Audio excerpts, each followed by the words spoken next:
న్యూస్కి స్వాగతం. నేటి ముఖ్యాంశాలు.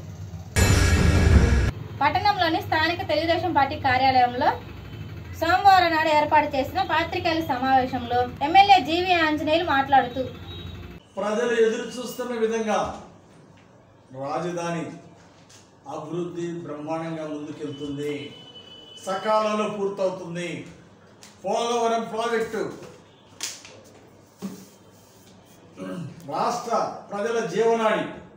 పోలవరం ప్రాజెక్టు సకాలంలో పూర్తి కాబోతుంది. చంద్రబాబు గారి నాయకత్వం రాష్ట్రం మొత్తం సస్యశ్యామలం కాబోతా ఉంది. ఖచ్చితంగా చంద్రబాబు గారు నాయకత్వంలో అహర్నిశలు టీం అంతా కష్టపడతాం. చంద్రబాబు గారి ఆశయాలను నెరవేర్చడానికి ప్రజలు మాపై ఉంచినటువంటి నమ్మకాన్ని నిలబెట్టుకుంటాం.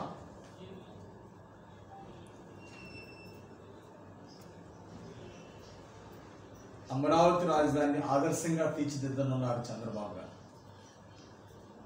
పోలవరం ప్రాజెక్టు సకాలంలో పూర్తి చేసి రాష్ట్రం మొత్తం సస్యశ్యామలం చేసి లక్షల ఎకరాలకి నీళ్లు, సాగునీరు మరియు తాగునీరు అందించబోతున్నారు.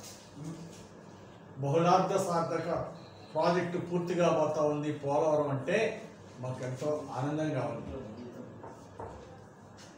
ప్రజల ఆకాంక్షలు నెరవేర్చడంలో ఉండే ఆనందం, తృప్తి మరెక్కడా ఉండదు. డిప్యూటీ సీఎం పవన్ కళ్యాణ్ గారి ఆధ్వర్యంలో అనేక కార్యక్రమాలు, అంటే 5 సంవత్సరాలు కూడా వాళ్ళు ఒక్క పోస్టు కూడా ఇవ్వండి, దాదాపు 16,000 పోస్టులు, టీచర్ పోస్టులు వదిలారు. అలాగే అన్నా క్యాంటీన్ వదిలారు. ఇలాగా అభివృద్ధి కోసం చేసుకుంటూ పోతుంది ఎన్డీఏ గవర్నమెంట్. అలాగే నిన్న ప్రతి సోమవారం మన చంద్రబాబు గారు పోలవరం పోయి అలా సమీక్షిస్తున్నారు. మన జగన్మోహన్ రెడ్డి గారు 5 సంవత్సరాల్లో కదా మహాయితో ఒకసారి 2 సార్లు పోయాడు. అసలు అతను అభివృద్ధి గురించి ఎక్కడా పట్టించుకోలేదు. అలాగే వినుకొండలో అభివృద్ధి చేయకుండా ఓన్లీ మాటలు చెప్పుకుంటూనే 5 సంవత్సరాలు మన బొల్లాబ్రహ్మనాయుడు నెట్టకొచ్చారు. మనం ఇప్పుడు జీవి ఆంజనేయులు గారి ఆధ్వర్యంలో చంద్రబాబు గారి సహకారంతో ఫస్ట్ మనం దాదాపు 90% అయిపోయిన టిక్కో ఇళ్ళు ఉన్నాయి. అవి తొందరగా ఇచ్చి జనానికి ఇచ్చి తర్వాత మనం వినుకొండలో ముఖ్యంగా ఈ 5 సంవత్సరాలు గంజాయి అన్నది విపరీతంగా పెరిగిపోయింది. ఎందుకంటే మీరు రేపు సమీక్ష పెట్టి సీఏ గారికి, డిఎస్పీ గారికి అందరూ పెట్టి సార్ దాన్ని లేకుండా వినుకొండలు, ఎందుకంటే 10th క్లాసు 8th క్లాస్ పిల్లలు కూడా ఈ రోజున గంజాయి అలవాటు పెట్టారు వినుకొండలో. బోల్ని బ్రహ్మనాయుడు గారు వినుకొండని అభివృద్ధి ఏం చేశారంటే గంజాయి పెంచడం తప్ప ఇంకో అభివృద్ధి చేయలేకపోయాడు. ఆయన అన్ని ప్రభుత్వాలు ఏర్పడ్డాయి. వారి సహకారంతో మన జీవి ఆంజనేయులు గారి నేతృత్వంలో వినుకొండ టౌన్, వినుకొండ నియోజకవర్గం అభివృద్ధి చెందుతున్న ఆశిస్తున్నాం. గతంలో ఎవరికి రానంత మంచి మెజారిటీ వినుకొండ పట్టణం నుంచి వచ్చింది. దాన్ని నిలబెట్టుకుంటూ ముఖ్యంగా ఈరోజు మున్సిపాలిటీ చూసినట్లయితే అసలు ఏ పనులు జరగట్లేదు. డ్రైనేజ్ ఎక్కడ చూసినా వాసన వస్తుంది. ట్రాఫిక్ ఇప్పటిదాకా వినుకొండ టౌన్ అంటే అన్నీ పడేయటమే. ఇప్పటి నుంచి నిర్మించే పరిపాలన వస్తుందని, దానికి భారతీయ జనతా పార్టీ తరఫున సంపూర్ణ సహకారం అందిస్తామని తెలియజేస్తున్నాం. పల్నాడు జిల్లా వినుకొండ పట్టణంలో బక్రీద్ పండుగ సందర్భంగా వినుకొండ తిమ్మాయిపాలెం రోడ్లో గల ఈద్గా మసీదులో జరిగిన ప్రత్యేక ప్రార్థనలో వినుకొండ ఎమ్మెల్యే జీవి ఆంజనేయులు పాల్గొని ముస్లిం సోదరులకు ఆత్మీయ ఆలింగనం చేశారు. వేలాది మంది ముస్లిం సోదరులు భక్తి శ్రద్ధలతో ఈద్గా మైదానంలో ప్రార్థనలో పాల్గొనగా జీవి ఆంజనేయులు స్థానిక ఎమ్మెల్యే హోదాలో ముస్లిం సోదరులకు శుభాకాంక్షలు తెలిపి మత పెద్దల నుండి ఆశీర్వాదం తీసుకున్నారు. అనంతరం జరిగిన ప్రత్యేక ప్రార్థనలో ముస్లిం సోదరులతో కలిసి ఆయన పాల్గొన్నారు. కుల మతాలకు అతీతంగా అందరం సోదరభావంతో మెలగాలని ఎమ్మెల్యే జీవి ఆంజనేయులు ఆశాభావం వ్యక్తం చేశారు.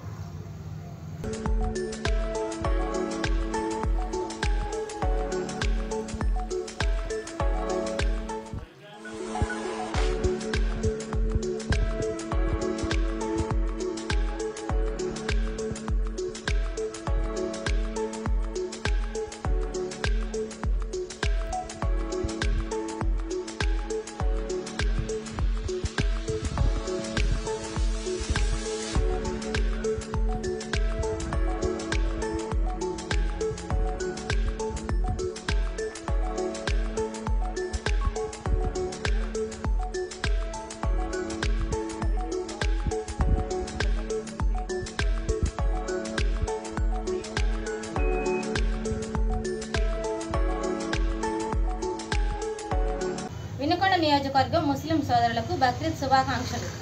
మానవుల్లో త్యాగ నిరతిని వ్యాపింపజేయడమే బక్రీద్ పర్వదిన ఉద్దేశం. స్వార్థం, రాగద్వేషాలు వదిలిపెట్టి త్యాగగుణం పెరగాలి. త్యాగగుణాన్ని ప్రబోధించే బక్రీద్ను స్ఫూర్తిగా తీసుకోవాలి. సమైక్యత, మానవత్వం దిశగా అడుగులు వేయాలని మక్కిన మల్లికార్జునరావు తెలిపారు.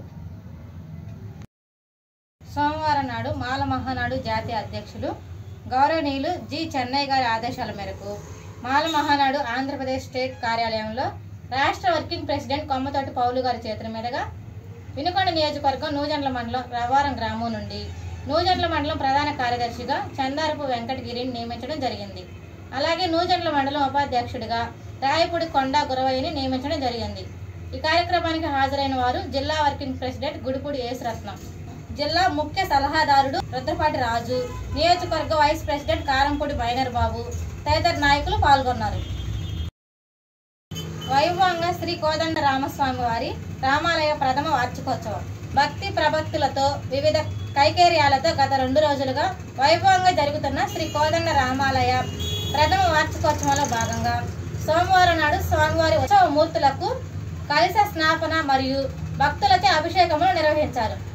తదుపరి భారీ అన్న సంతర్పణ కార్యక్రమం జరిగింది. స్థానిక శాసనసభ్యులు శ్రీ జీవి ఆంజనేయులు అభిషేక పూజ కార్యక్రమంలో పాల్గొని అన్న సంతర్పణ కార్యక్రమాన్ని వారి చేతుల మీదుగా ప్రారంభించారు. వేద పండితులు శ్రీ నారాయణం శశాంకు, జయచందు, మోహన్ కృష్ణ, ఆలయ అర్చకులు శ్రీ నారాయణం రామ్మోహన్ ఆచార్యులు, ఆలయ కమిటీ సభ్యులు పూర్ణకుంభంతో స్వాగతం పలకగా ఆలయ ఈవో శ్రీ కొల్లి హనుమంతరావు, శివలింగ ప్రసాద్, చైర్మన్ సుబ్రహ్మణ్యం ఎమ్మెల్యే గారిని సన్మానించి స్వామివారి తీర్థ ప్రసాదాలు అందజేశారు. ఈ కార్యక్రమంలో దేవాదాయ శాఖ అధికారులు, ఆలయ కమిటీ సభ్యులు, విశ్వ హిందూ పరిషత్ మరియు వివిధ సత్సంగ సభలు, పట్టణ ప్రముఖులు, మహిళా భక్తులు పెద్ద సంఖ్యలో పాల్గొన్నారు. వినుకొండ శివయ్య భవన్ ఏఐటియు ఆఫీసులో ముఖ్య నాయకుల సమావేశం సోమవారం నాడు జరిగింది. ఈ సందర్భంగా ఏఐటియుసి ఏరియా కార్యదర్శి బోదాల శ్రీనివాసరావు మాట్లాడుతూ కూటమి ప్రభుత్వం భవన నిర్మాణ కార్మిక సంక్షేమ బోర్డు పునరుద్ధరించాలని, జగన్ ప్రభుత్వం అధికారులకు రాకముందు భవన నిర్మాణ కార్మికుల సంక్షేమానికి వివిధ రకాల పథకాలు అమల్లో ఉన్నాయి. సంక్షేమ బోర్డుపై కన్నుపడి బోర్డులోని నిధులను విడతల వారీగా 1600 కోట్లు తీసుకొని ఎన్నికల్లో ఇచ్చిన హామీలను తొంగలో తొక్కి నవరత్నాలకు ఆ విధులను వాడుకున్నారు. బోర్డులోని సభ్యులకు క్లెయిమ్ చెల్లించకుండా కార్మికులను తిప్పలు పెడుతున్నారు. కార్మికులు పని ప్రదేశంలో ప్రమాదం జరిగి ఆసుపత్రులు పాలైనా, చనిపోయినా లేదా సహజ మరణం పొందినా పట్టించుకునే నాదుడు లేరన్నారు. అలాగే దేశవ్యాప్తంగా ఒకే తరహాలో భవన నిర్మాణ కార్మికుల సంక్షేమ పథకాలు అమలు చేయాలని కొత్త ప్రభుత్వం స్పందించి భవన నిర్మాణ కార్మికులకు సంక్షేమ బోర్డు పునఃప్రారంభించాలని ఏఐటియుసి ఏరియా కార్యదర్శి బోదాల శ్రీనివాసరావు ముఖ్యమంత్రి నారా చంద్రబాబు నాయుడికి విజ్ఞప్తి చేశారు. ఈ కార్యక్రమంలో ఏఐటియుసి నాయకులు పిండబోయిన వెంకటేశ్వర్లు, సోమవరపు దావీదు, ఎస్కే మస్తాను, రాయబారం వందనం, కొప్పెరపు మల్లికార్జున, మరీబాబు, సామేలు, సుబాని, భాస్కర్ తదితరులు పాల్గొన్నారు. వచ్చే నెల 1వ తేదీ నుంచి తెల్ల రేషన్ కార్డుదారులకు బియ్యంతో పాటు కందిపప్పు, పంచదార, జూన్ 16వ తేదీన రాష్ట్రంలో తెలుగుదేశం ప్రభుత్వం అధికారులకు వచ్చిన వెంటనే తెల్ల రేషన్ కార్డుదారులకు బియ్యంతో పాటు పంచదార, కందిపప్పు ఇచ్చేందుకు చర్యలు చేపట్టింది. గత వైసీపీ ప్రభుత్వంలో ఏడాదిగా కందిపప్పు పంపిణీ నిలిపివేసింది. దీంతో పేదలు బహిరంగ మార్కెట్లో అధిక ధరలకు కొనుగోలు చేయాల్సిన పరిస్థితి ఏర్పడింది. ఈ నేపథ్యంలో ఈ నెల 12వ తేదీన ముఖ్యమంత్రిగా నారా చంద్రబాబు నాయుడు ప్రమాణ స్వీకారం చేశారు. దీంతో పౌర సరఫరాల శాఖ అధికారులు శనివారం ఒంగోలులోని వ్యవసాయ మార్కెట్లో ఉన్న ఎంఎల్ఎస్ పాయింట్లో దించిన చక్కెర, కందిపప్పు నాణ్యతతో పాటు అక్కడికి వచ్చిన ప్యాకెట్లను తూకం వేసి పరిశీలించారు. వచ్చే నెల 1 నుంచి వీటిని పంపిణీ చేయనున్నారు. ఈ కార్యక్రమంలో పౌర సరఫరాల జిల్లా manager MV Satyanarayana, Gangadhar, Goudar in charge Nayak, enforcement తహసీల్దార్లు ఆర్వీఎస్ కృష్ణమోహన్, ఫుడ్ ఇన్స్పెక్టర్ ఓతకోలు శ్రీనివాసరావు పాల్గొన్నారు. గుంటూరు పశ్చిమ నియోజకవర్గ ఎమ్మెల్యే నజీర్ అహ్మద్ మరియు 5వ జోన్ ఇన్ఛార్జి గౌరవనీయులైన శ్రీ కోవెలమిడి రవీంద్రనాని, అలాగే తాడికొండ ఎమ్మెల్యే శ్రావణ్లకు హృదయపూర్వకంగా బక్రీద్ శుభాకాంక్షలు తెలియపరిచిన గుంటూరు పార్లమెంట్ అంగన్వాడీ డాక్రా సాధికారిక సంస్థ పార్లమెంటు ప్రధాన కార్యదర్శి నవమిలా.